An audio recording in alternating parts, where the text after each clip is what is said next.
दोस्तों बात कर रहे थे जो पिछले कुछ दिनों में व्हाट्सएप ने जो रायता फैलाया ना, लग रहा है वो अब धीरे धीरे उसे समेट रहे और अपनी जो वो होती है ना सफाई, वो देने की कोशिश कर रहे हैं। यानी कि व्हाट्सएप ने अपनी तरफ से ट्वीट करा, ये बोला कि जो नई प्राइवेसी पॉलिसीज है ना, ये क्या नहीं करेंगी, तो एक बार उन पर नजर डाल देते। उन्होंने बोला है कि आपकी जो प्राइवेट मैसेजेस होते हैं उन्हें वो हियर नहीं कर सकते और ना ही उन्हें वो शेयर करेंगे फेसबुक के साथ।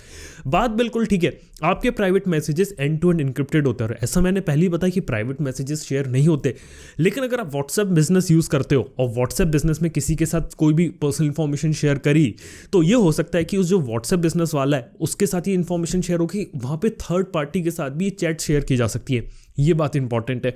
और दूसरी चीज ये कि यहाँ पे जो मेटा डेटा चलता है ना, वो भी विजिबल होता है। जैसे बात करें, व्हाट्सएप ने बोला कि दे does not keep log of everyone who is messaging और कॉलिंग, डेफिनेटली। लेकिन ये जो मेटा डेटा साथ में चलता है ना हर मैसेजेस और कॉल्स वगैरह के साथ, उसका यूज करके और स्पेशल एआई एल्गोरिथम्स का यूज करके काफी इंफॉर्मेशन निकाली जा सकती है कि कब आपने मैसेजेस को भेजा या आदान प्रदान किया। यार इस टाइप की चीजें होती है। अब देखा जाए तो ये भी बोला गया कि WhatsApp can not see your shared location, neither can Facebook. यार ये भी बोला है, लेकिन अब देखते हैं इसके बारे में क्या बात रहती है। व्हाट्सएप ग्रुप्स रिमेन्स प्राइवेट, वहां पर भी कोई इन्फॉर्मेशन शेयर नहीं की जाएगी। और जो व्हाट्सएप होता है ना, जो कॉन्टैक्ट्स होते हैं वो फेसबुक के साथ शेयर नहीं करेगा, लेकिन व्हाट्सएप के साथ ये रहेगी।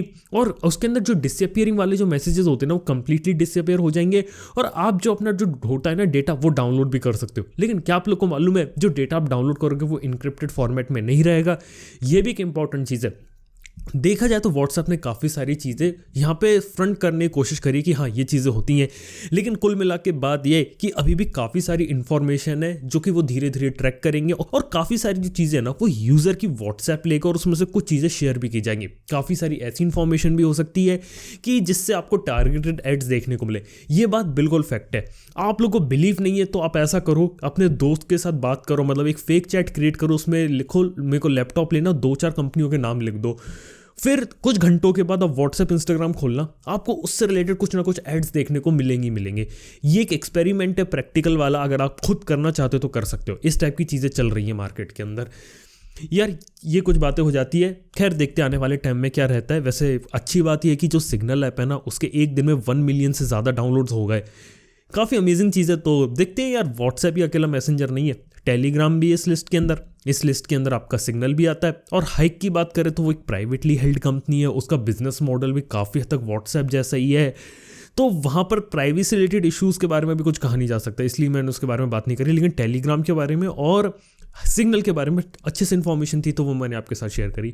खैर इसके साथ बात करते चलिए, जो PS5 प्री ऑर्डर का जो मैस फैलाया है, आज जो रायता फैलाया है सोनी ने, वो 12 बजे वो बोलते हैं कि हम सोनी PS5 के प्री ऑर्डर्स लेंगे। और ऐसा नहीं कि एक अमेजन पे लेंगे, फ्लिपकार्ट पे लेंगे। इसके साथ सोनी सेंटर भी था, क्रोमा भी था, रिलायंस डिजिटल भी था। और होता क्या है, 12 बज जाते और पता नहीं कब आउट ऑफ स्टॉक हो जाता है। काफ़ी सारे लोग हैं लेने वाले, लेकिन लोग को आउट ऑफ स्टॉक देखने को मिलता है। यहाँ तक कि कुछ लोग सक्सेसफुल हुए। काफ़ी सारे लोगों की रिपोर्ट्स है कि रिलायंस डिजिटल में देखने को मिला है। लेकिन रिलायंस डिजिटल के बारे में एक बात बताता हूँ, जब इससे पहले एक्सबॉक्स रिलीज हुआ था ना, तब रिलायंस डिजिटल पे काफ़ी सारे लोगों ने इसे प्री बुक कर लिया था उनकी वेबसाइट के ऊपर ही। लेकिन कुछ समय बाद वो ऑर्डर्स, मतलब काफ़ी सारे ऐसे ऑर्डर्स थे जो बाद में कैंसिल हुए थे। इस टाइप की घटनाएं भी हमें पीछे सुनने को मिली थी। देखते हैं यार PS5 के साथ क्या किया। ना सोनी सेंटर पे अच्छे से हो पा रहा है, ना क्रोमा पे हो पा रहा है। कुछ कह रहे कि सोनी सेंटर पे थोड़े लंबे समय तक अवेलेबल था। लेकिन कुल मिला के बात यह कि बहुत ही कम यूनिट्स आई थी इंडिया में, बहुत ही कम यूनिट्स एलोकेट हुई थी और हाल बिक गया। कब मिला, किसे मिला, पता नहीं। और सबसे बड़ी बात बताऊँ आपको, OLX पे 58,000 रुपये में, यानी कि 58,000 पे लिस्ट हो चुका है वो ऑलरेडी। जाकर देख लो, अभी OLX खोलो, उस पर सर्च करो PlayStation 5, उसकी ब्लैक मार्केटिंग घंटा भर भी नहीं हो उसे बिकते हुए उसकी चालू हो गई। हद देखो यार, इस टाइप की अजीबोगरीब चीज़ें होती रही हैं। वैसे इस बारे में आपका क्या ओपिनियन है, क्या होनी चाहिए नहीं होनी चाहिए? मतलब 50,000 रुपये कॉन्सोल तो बना दिया, लेकिन मिले तो सही, अगर मिल नहीं रहा तो उसकी ब्लैक मार्केटिंग हो रही है। इसका क्या कहते हैं आप लोग इस बारे में?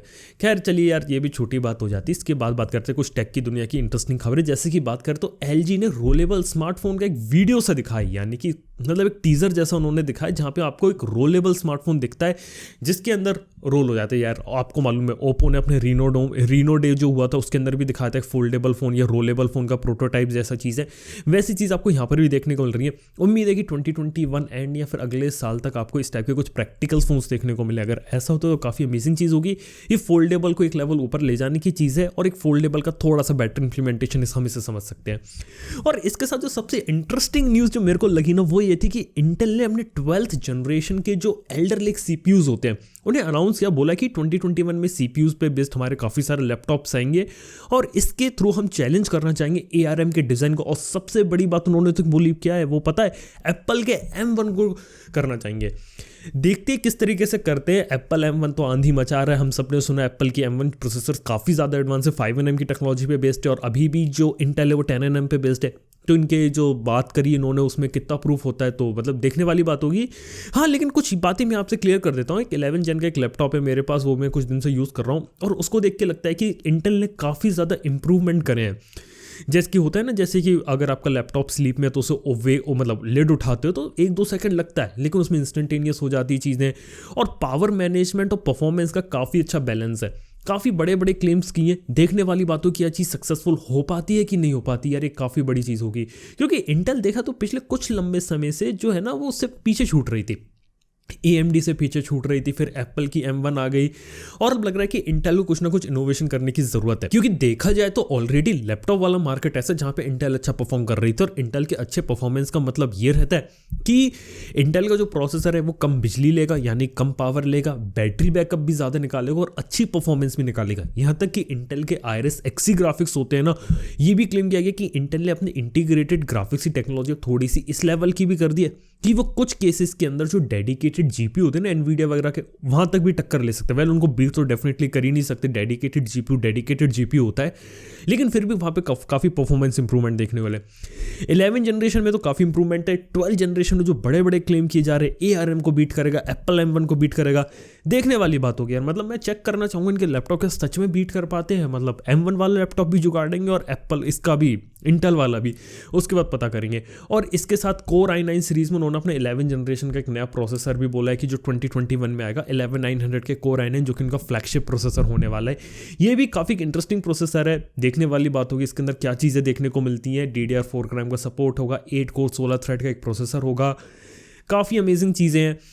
अब इंटेल के बारे में एक बात यहाँ पे बता देना चाहता हूँ कि इंटेल वर्सेस AMD की कहानी चलती थी। पहले क्या होता था, AMD सस्ता होता था लेकिन हीटिंग होती थी। फिर बाद में क्या हुआ, AMD की परफॉर्मेंस अच्छी हो गई राइजन के साथ, आपको मालूम है। लेकिन क्या हुआ, धीरे धीरे राइजन की परफॉर्मेंस तो इंप्रूव हुई, पहले AMD ने प्राइस लो रखे, लेकिन फिर AMD ने राइजन के प्राइसेस बढ़ा दिए और फिर इंडिया में इनके प्राइसेस जो मिलते हैं ना वो काफ़ी महंगे देखने को मिलने लगे। फिलहाल के समय में, करंट स्टेज में, कुछ केसेस के अंदर AMD आज के समय में महंगा हो चुका है। अगर आप प्रोसेसर वाले मार्केट को जानते हो, अगर आपके इनके रेट्स वगैरह पता है, करंट मार्केट में थोड़े से महंगे हो चुका है और इंटेल थोड़ा वैल्यू फॉर मनी लगने लगा है। यही बात है, AMD जैसे जैसे पावरफुल हुआ उसके रेट्स उस तरीके से होगा और अब वो उतना ज़्यादा वैल्यू फॉर मनी नहीं रहा। यहाँ पे इंटेल के पास एक मौका, एक काफ़ी अच्छा प्रोसेसर सही प्राइस में निकाल देना, बाजी मार सकता है। काफ़ी अच्छी चीज़ है। At the end of the day आपको काफ़ी अच्छे प्रोडक्ट्स देखने को मिलेंगे, इंटेल ले लो चाहे AMD ले लो, ये काफ़ी अच्छी बात हो जाती है। और इसके साथ ही बात करें तो क्वालकॉम है ना, उसने अपना एक नया 3D सोनिक सेंसर जनरेशन 2, यानी कि यार fingerprint under display fingerprint scanner सुना है ना, उसका सेकंड जनरेशन रिलीज़ किया है। फर्स्ट जनरेशन शायद ही किसी फ़ोन के अंदर यूज़ किया हो, सेकंड जनरेशन उन्होंने रिलीज़ कर दिया, 3D सोनिक का यूज़ करता है। बोला है कि ये 77% लार्ज फिंगरप्रिंट एरिया को कवर करेगा, पहले से ज़्यादा बेटर परफॉर्मेंस देगा, इसकी एक्यूरेसी लेवल भी बढ़ गया, सिक्योरिटी भी बढ़ गई, स्पीड भी बढ़ गई है, अच्छी चीज़ें हैं। लेकिन अब अंडर डिस्प्ले फिंगरप्रिंट स्कैनर पिछले 2 साल में एक ऐसी चीज़ हो गई है जो कि हम टेकन एज ग्रांटेड लेते हैं। हाँ, मतलब फ़ोन के अंदर आ रहा है तो एक अच्छी चीज़ है, मतलब अच्छे तरीके से काम करता है, उसमें कुछ इतनी बड़ी चीज़ रुकी नहीं, लेकिन अगर सिक्योरिटी इंप्रूव हो रही है तो काफ़ी एक अच्छी चीज़ है यहाँ पे। और इसी के साथ ही बात करें तो आप लोगों को याद है फ्रीडम 251 की।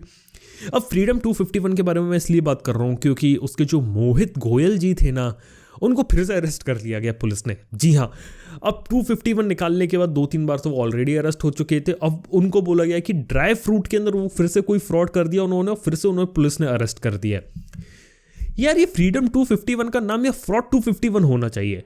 आप लोग क्या लगता है, मतलब यार ये फ्रॉड ही कर रहे हैं? मतलब यार इतने साल हो गए यार फ्रीडम को, यार अभी भी जो लोग हैं वो डिलीवरीज का इंतजार कर रहे हैं और ये लोग अभी तक सुधरे नहीं है। खैर चलिए, ये बातें हो जाती है। देखा जाए तो आने वाले कुछ समय में लगभग 5 साल तो हो ही जाएंगे। अभी 2016 की कहानी थी, ये 2021 के अंदर भी 5 साल हो जाएंगे फरवरी के अंदर इस कांड को। तो यार ये एक बात हो जाती है। चलिए जाते जाते आप लोगों के कुछ कमेंट्स पढ़ लेते। तो द माउंटर भाई का सवाल है कि भाई 40K तक का अच्छा टीवी बताओ, 25+ साल से डब्बा टीवी चला रहे हैं, 40,000 में एक अच्छा टीवी।